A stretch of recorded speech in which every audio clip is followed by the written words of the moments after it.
Alors, pour finaliser vos maquettes, il y a quelque chose d'essentiel quand même, c'est que, surtout quand il s'agit d'anciens modèles, c'est qu'il faut faire disparaître les jointures et tout ce qui pourrait rappeler qu'il s'agit de différentes pièces qui sont collées entre elles.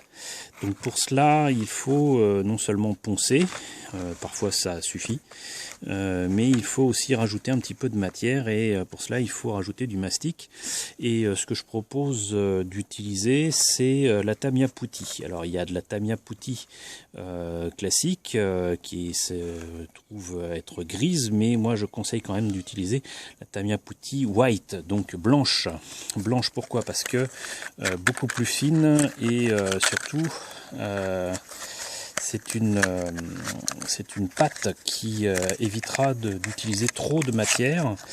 Là, elle est quand même bien utilisée, mais c'est pour éviter d'en mettre trop et de finalement perdre cette précieuse matière qui coûte quand même assez cher. Hein. C'est pas donné.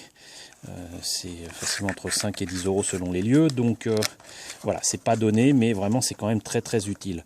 Et surtout c'est très fin, donc en fait, une fois que vous en avez terminé, normalement il n'y a pas besoin d'en remettre une couche. Particularité de ce mastic, en fait, on peut le dissoudre avec de l'acétone. Alors l'acétone, c'est quelque chose à utiliser avec parcimonie et surtout avec précaution, mais si vous utilisez de l'acétone pour diluer ou lisser, on va dire, quelque chose qui a été traité avec de la Tamiya Putty, c'est tout à fait réalisable. N'oubliez pas cependant que l'acétone est tellement, comment dirais-je, dangereux que ça peut faire fondre le plastique de vos maquettes. Donc évitez de l'utiliser n'importe comment. Mais sinon, si vous avez de la Putty de chez Tamiya qui est un peu sèche ou que vous pensez ne plus être utilisable, sachez que vous pouvez la réutiliser avec un petit peu d'acétone. Vous avez aussi d'autres marques que Tamiya, hein. Mr. Robbie par exemple fait aussi de la White Putty, mais bon, je la trouve quand même nettement moins pratique. Bon, ça peut être pratique pour fabriquer des objets carrément sur des surfaces, mais sinon rien ne remplacera la marque Tamiya.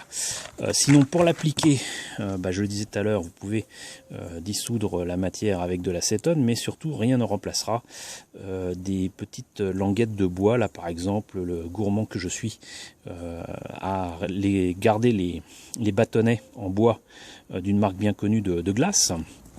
Et sinon, l'autre gourmand que je suis va de temps en temps aussi à McDo, et ce que je fais, c'est que je garde les petits bâtonnets en bois qui sont utilisés pour touiller le café. Voilà, donc avec ça, vous avez la possibilité de lisser et d'appliquer la Tamiya Putty directement sur les pièces, et avec ce genre de languette de bois, c'est en plus nettement plus précis. Si c'est encore plus fin que cela, il y a d'autres outils que je vous conseillerais, mais sinon n'oubliez pas que le cure-dent, et oui, le cure-dent en bois est votre ami et peut vous aider là aussi à atteindre des endroits un peu compliqués de vos maquettes, mais on y reviendra.